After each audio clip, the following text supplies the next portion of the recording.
주님 나라 임하시고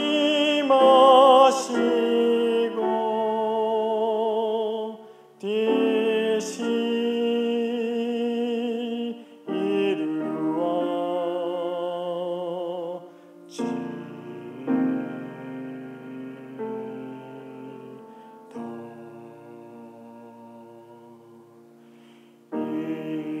일용할 양식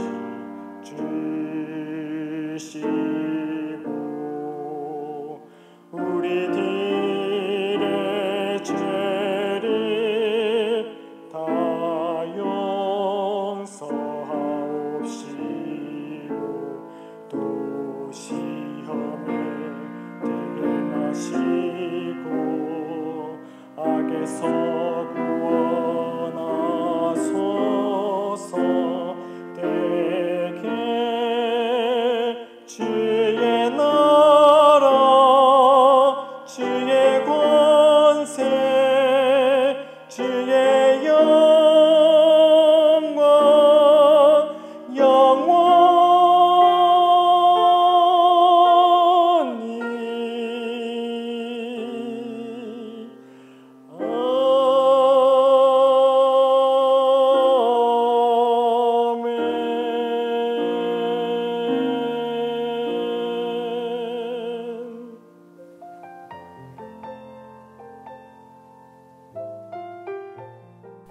사랑과 자비 하나님, 어둡고 어수선한 이때 저희에게 마지막 때라는 의식을 갖도록 깨닫게 하시니 감사합니다. 이 일을 통하여 믿지 않는 자들과 믿는 저희들에게 주님을 만나기에 적합한 환경으로 인도하셔서 가치가 있다고 느끼던 세상의 것들에서 하늘의 것에 눈을 돌릴 수 있는 기회를 주심에 감사드립니다.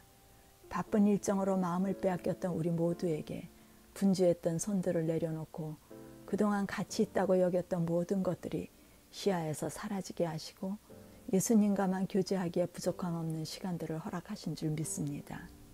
이러한 시간들을 통하여 우리 모두 믿는 이들이 예수님과 연합하기에 부족함이 없도록 자신의 마음을 살피고 마음의 방을 온전히 비워지게 하고 성령께서 거하시기에 적합한 심령이 되어 하늘의 복인 천국이 우리의 것이 되도록 인도하여 주시옵소서. 천국을 경험하고 맛보며 천국 복음을 전하기에 부족함 없는 우리 모두가 되도록 준비되게 하여 주시옵소서. 아무리 세상이 흉흉하고 제한된 환경일지라도 하나님께서는 교회를 준비시키기 위하여 시공간을 초월하여 풍요로운 말씀을 나누는 데 부족함 없게 하시는 은혜에 감사드립니다. 저희 교회를 위하여 이번 일주일간의 사경회를 마련해 주시고 주님의 종 한영석 목사님을 준비시키셨으니 이 시대에 저희들에게 필요한 말씀을 잘 듣고 감당할 지혜를 허락하시고 저희를 향한 주님의 뜻이 이루어질 수 있도록 도와주시옵소서. 이 사경회를 통하여 주님께 영광 돌리는 시간이 되도록 목사님께 성령의 지혜가 함께 있도록 도와주시고 듣는 저희 모두가 주님이 주시는 복이 임하는 시간이 되도록 인도하여 주시길 의탁드리며 예수님 이름 받들어 기도드립니다. 아멘.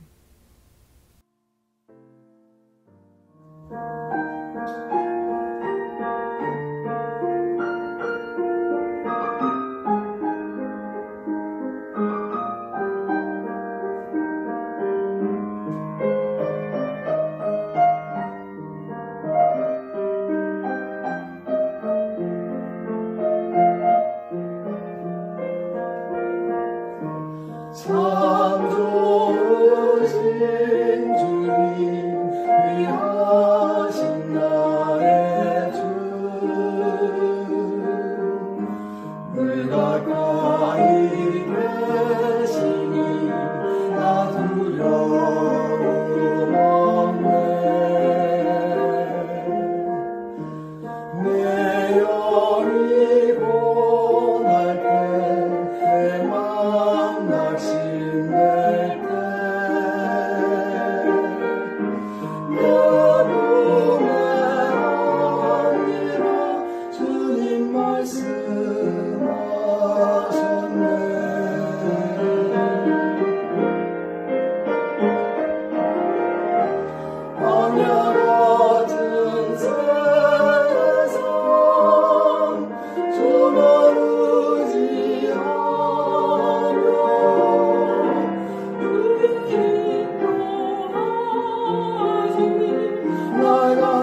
안녕하십니까? 워싱턴 스펜서빌 교회 교우 여러분, 주기도문 네 번째 시간입니다.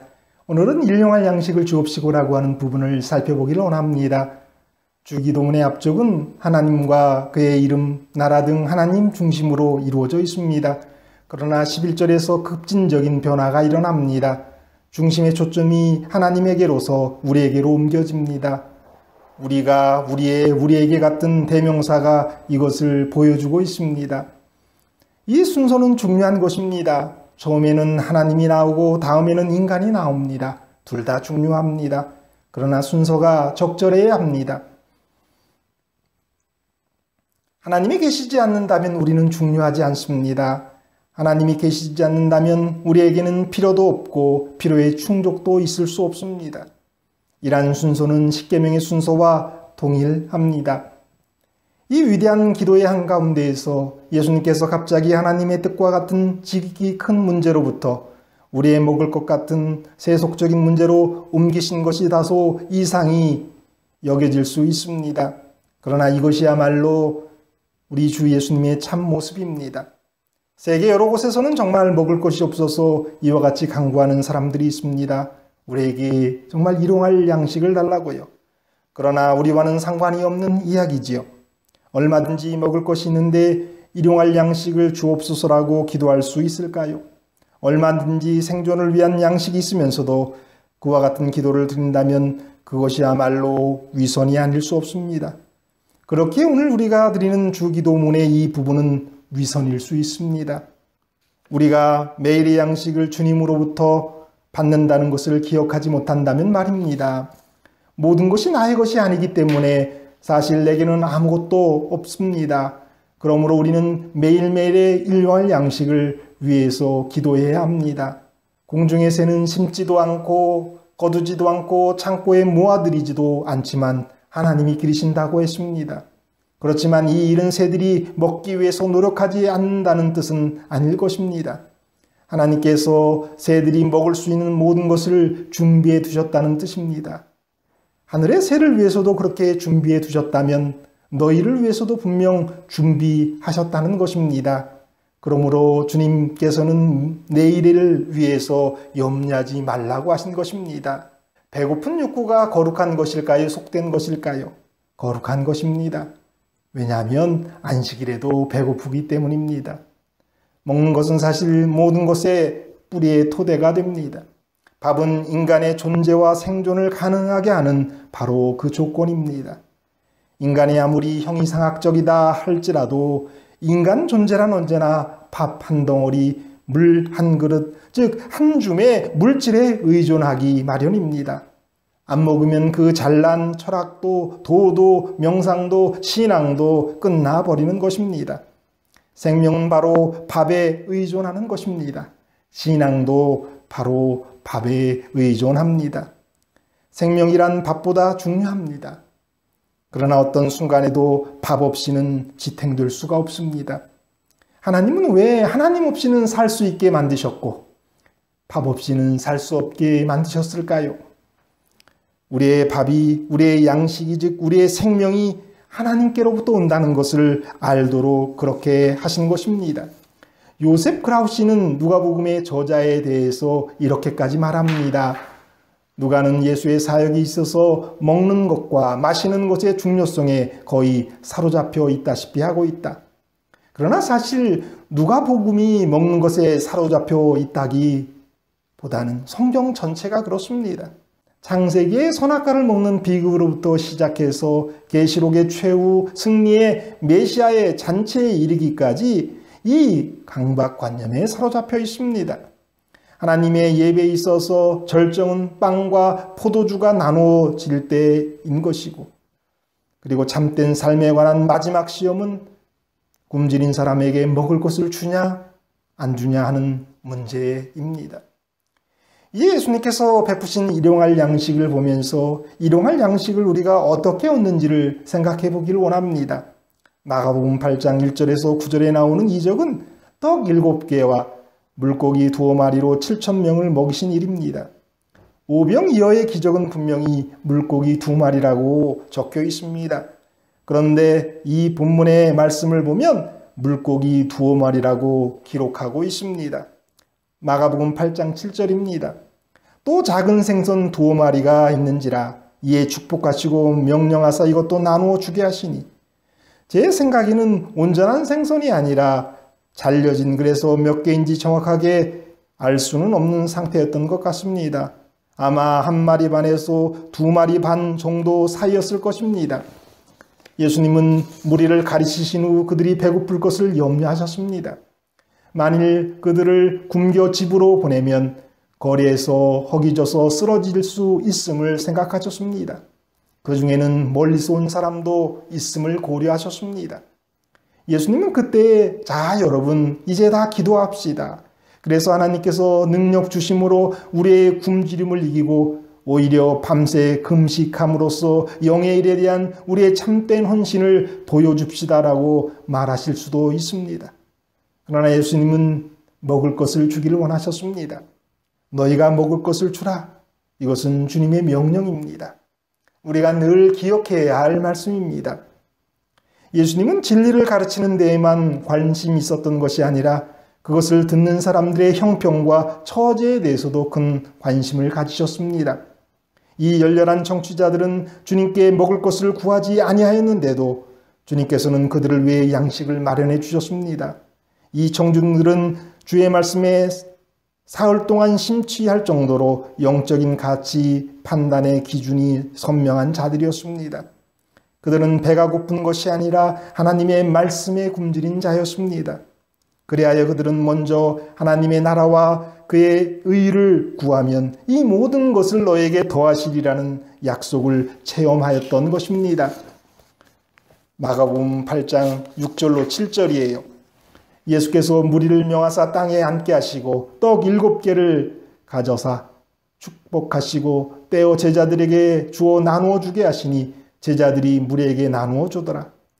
또 작은 생선 2마리가 있는지라 이에 축복하시고 명하사 이것도 나누어 주게 하시니, 감사 기도를 주님은 드리셨습니다.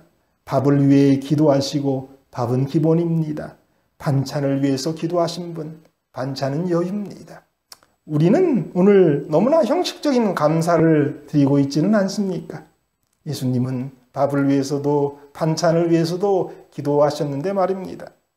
그러기에 불어나는 경험도 나누는 경험도 없지 않는 건 아닐까요?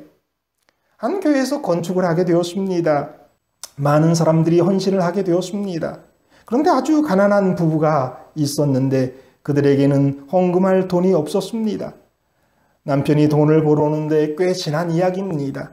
한 40만 원 벌어오면 반은 월세를 내고 10만 원은 차비를 하고 나름대로 연금하고, 그러니 무엇으로 먹고 사냐면 부인이 이것저것 하는 부업으로 겨우 연명하는 집이었습니다. 그런데 건축헌금은 내고 싶은 것입니다.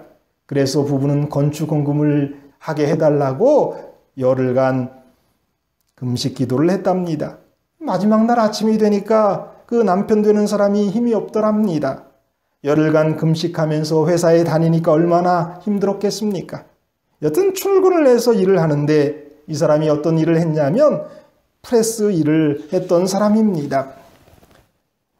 그날도 작업을 하는데 어질어질하는 사이에 프레스에서 손을 다 빼지 못해서 애기 손가락과 무명지 손가락이 잘린 것입니다. 손가락이 부서져서 붙일 수도 없었습니다. 얼마나 낙심이 되겠습니까? 기껏 하나님을 위해 헌금하려고 열흘간 금식했는데 돌아온 것이 손가락 2개가 잘린 것이니 얼마나 낙심이 되겠습니까? 그런데 며칠 입원한 뒤 그 부부가 하루는 목사님의 사무실에 찾아와서 자기들의 금식 기도가 응답되었다고 좋아하면서 왔더라는 것입니다. 말인즉 건축헌금을 위해서 열흘간 금식 기도했는데 그날 손가락 2개가 잘려서 보상금을 받았는데 1,000만 원에 조금 못하게 받았다고, 손가락 잘린 것이 기도의 응답이었다고 목사에게 가져온 것입니다. 그러면서 자기 부부를 위해서 기도해달라고 했답니다. 그 목사가 얼마나 기가 막혔겠습니까? 그 손가락 잘린 헌금을 앞에 두고 간절하게 기도를 했답니다. 이 사람은 계속해서 출근을 했답니다. 그런데 보험에서 보상을 하는 것 외에 회사에서도 별도의 보상을 하는 것이 있는데 이 사람이 그걸 요구하지 않더랍니다. 다른 사람들은 그런 것 때문에 법정에서 싸우기도 하는데 말입니다.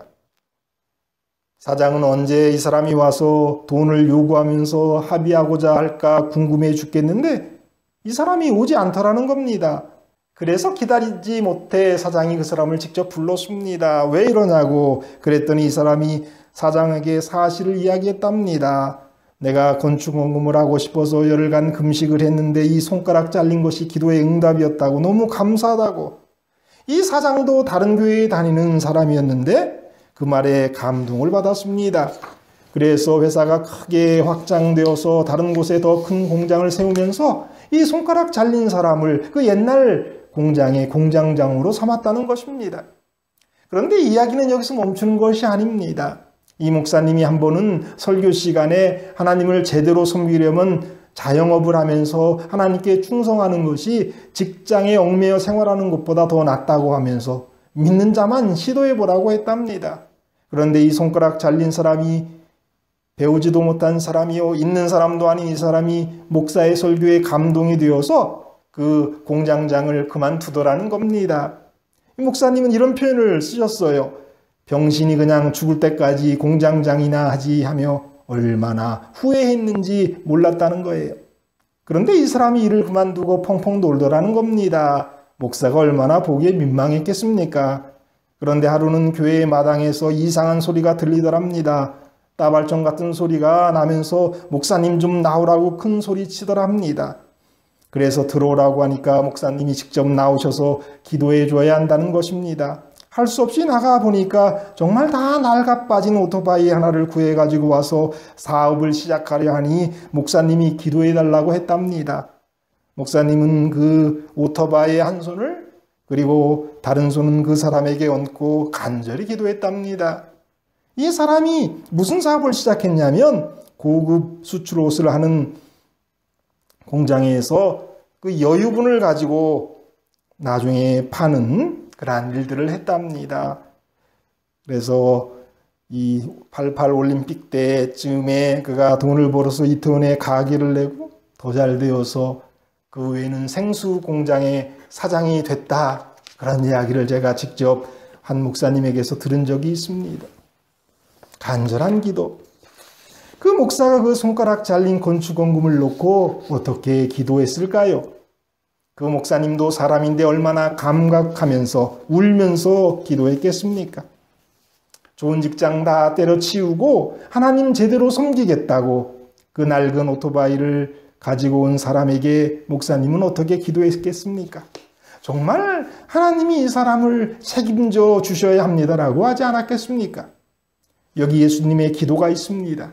예수님의 간절한 기도가 있습니다. 예수님이 뭐라고 기도하셨을까요? 하나님 떡을 축복해 주셔서 불어나게 해주세요. 그렇게 기도하셨을까요? 아닙니다. 저는 그렇게 생각하지 않습니다. 이 목사의 기도에서 우리는 예수님의 기도가 어떠했을지 상상할 수 있습니다. 말씀 듣기 위해서 다 팽개쳐두고 이렇게 배고픈 줄도 모르고 있었던 이 사람들을 책임져 달라는 기도를 하지 않았을까요? 그 무리에는 여러 사람이 있었을 것입니다. 계절이 어떤 때인지 알 수 없으나 분명 농사꾼은 나름대로 바쁜 일이 있었을 것입니다. 당장 하지 않으면 안 될 일이 있었을 것입니다. 짐승을 키우는 사람도 있었을 것입니다. 지금 집에서 그 짐승들이 누가 대신 봐주는지 알 수 없습니다. 예수님 한번 보고 싶어서 왔는데 그래서 조금 보려고 했는데 너무나 좋아서 그러한 일을 다 잊어버리고 있던 사람들도 있었을 것입니다. 이러한 사람들을 다 책임져 달라는 기도, 그러한 기도가 예수님의 기도였을 것입니다. 먹지 못해서 기진할 사람들을 위한 기도가 예수님의 기도였습니다. 그래서 떡을 한번 위해 기도하시고 반찬을 위해서 한번 간절한 기도를 하셨던 것입니다. 얼마 되지 않는 떡 7개를 위한 기도가 있습니다. 생선 2마리를 위한 기도가 있는 것입니다. 하나님께서 이 배고픈 사람들을 하나님이 책임주셔야 한다는 그러한 기도를 하셨습니다. 우리는 너무나도 계산적이고 그리고 형식적인 신앙에 젖어 있습니다. 우리가 식사를 위해서 기도할 때 정말 그런 기도를 하고 있습니다. 우리에게는 모든 것을 포기하면서까지 주님을 섬기는 헌신도 없습니다. 그냥 형식적인 오늘의 우리의 모습일 뿐입니다. 그러면서도 복 받기는 원합니다. 잘 되기를 바랍니다. 그리고 하늘나라는 가려고 합니다. 일용할 양식이 필요하다고 기도합니다. 너희는 먼저 그의 나라와 그의 의를 구하라는 말은 잘합니다. 그리하면 이 모든 것이 너에게 더하여 지리라는 말씀도 잘합니다. 그러나 우리와는 상관이 없습니다. 그것은 성경의 이야기이고 내 속에 역사하시는 하나님의 능력의 말씀은 아닙니다. 오늘날도 주님은 하늘에서 우리를 위해서 중보를 기도하고 계십니다. 오늘도 하늘에서 축복하시고 축사하실 줄 압니다. 그런데 예수님이 우리를 보시고 우리의 오늘의 형편을 보시고는 기도하시기를 저들은 나를 위해서 모든 것을 포기했습니다. 저들은 하나님의 나라와 그의 의를 구했습니다. 축복해 주셔야 합니다. 책임져 주셔야 합니다. 라고 기도하실 수 있을까요? 하나님께 그렇게 탄원하실 만큼 우리가 신앙생활하고 있다고 생각하십니까? 그런 분이 있다면 그러한 분들을 위해 주님은 그렇게 기도하실 것입니다. 그러한 분들이 많은 워싱턴 스펜서빌 교회 교인들이 되시기를 바랍니다. 그런데 대부분의 우리들은 그러한 기도를 받기에 막말로 어린 판푼너치도 없지 않습니까? 어떻게 해야 할까요? 예수가 먼저입니다. 나는 나중입니다. 그의 나라가 먼저입니다. 그의 의가 먼저입니다. 사랑하는 교우 여러분, 이제부터 주님이 저 지성소에서 우리를 위해 탄원하실 때 이 사람들을 정말 책임져 달라는 기도를 하실 수 있게 사십시다. 그렇게 살아야 합니다. 그러한 기도를 받는 저와 여러분이 되어야 하는 것입니다. 그렇게 사는 사람들이 구하는 기도, 그러한 기도가 우리에게 일용할 양식을 주옵소서라고 기도하는 사람들이에요. 먼저 그의 나라와 그의 의를 구했을 때에 일용할 것을 채워달라고 하는 그러한 기도인 것입니다. 하늘나라는 어떻게 가는 것인지 아십니까? 밥을 잘 먹느냐, 물을 잘 먹느냐와 관련되어 있습니다. 우리가 굶주린 자, 벌거벗은 자, 목마른 자, 옥에 갇힌 자를 돌보느냐, 아니면 외면하느냐에 따라 심판을 받게 됩니다. 그러므로 우리의 영원한 운명은 궁극적으로 밥, 물, 옷, 그리고 타인과의 연대와 연관되어 있는 것입니다. 우리들 대부분은 우리 자신의 생활을 꾸리기에 너무 바쁘고 우리 자신의 보금자리의 앞날을 위한 음식물을 가득 쌓는 일과 이미 많은 것을 채워온 우리의 위장을 또다시 채우는 일에 골몰한 나머지 다른 곳에 있는 배고픈 자들에 관한 생각을 할 겨를이 없습니다. 예수께서 오늘날 우리에게 일용할 양식을 주옵시고라고 기도하라고 말씀하신 것은 특별히 주의를 끌기에 충분합니다. 예수님께서는 나에게 나 자신을 위해 소비할 수 있는 모든 것을 주옵소서라고 말씀하시지 않았습니다. 그가 사람으로서 우리 가운데 계셨을 때 굶주린 무리에 대한 그의 깊은 염려를 우리가 안다면 참으로 감동적이고 슬픈 연민을 우리가 지니지 않을 수 없을 것입니다. 예수님께서는 굶주린 무리들이 합당한 음식을 얻을 수 있도록 보살피는 가운데서 그 자신은 물론 제자들까지도 나태한 마음을 가짐을 허용하지 아니하셨습니다.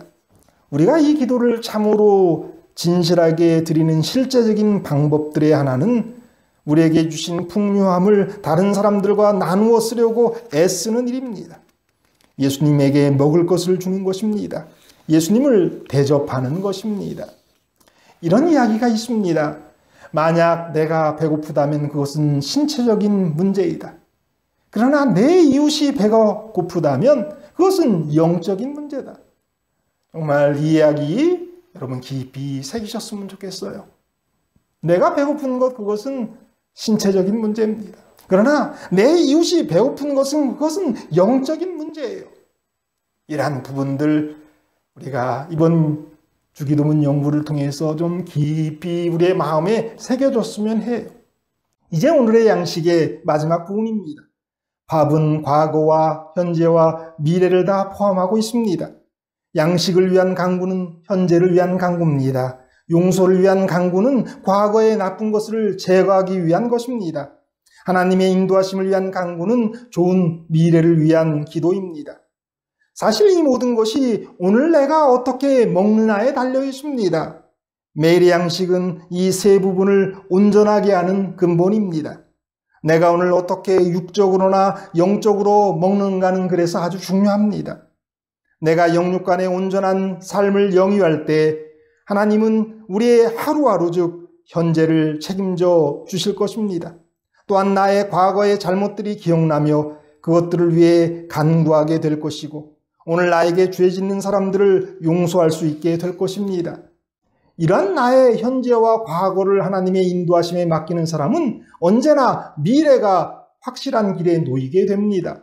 나의 과거의 죄 문제는 해결되고 나의 하루하루는 영육 간에 채워지고 나의 미래는 밝을 수밖에 없는 것입니다. 시험에 빠지지 않게 될 것입니다. 악에서 구원함을 얻게 될 것입니다. 불의한 밥은 진정 우리의 밥이 아니다. 그것은 하나님의 것을 훔친 것이든 아니면 다른 사람의 밥을 훔친 것이다. 그것은 십계명을 어기는 죄입니다. 시 한 편을 나누면서 오늘 말씀을 마치길 원합니다. 내 평생에 먹은 모든 음식이 헛되지 않아야 할 텐데 내게는 두려운 죄가 있다. 내 마지막 씨를 짚고서 요단강에서 죽게 될지도 모른다.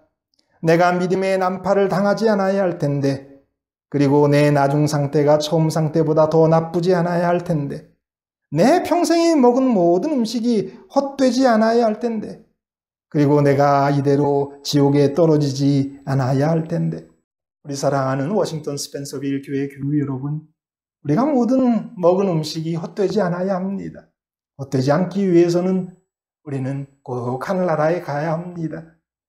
우리가 그 하늘나라 가기 위해서 오늘 우리에게 주어지는 그 매일의 양식을 영적이나 육적이나 다 우리는 감사함으로 받아들여야 합니다.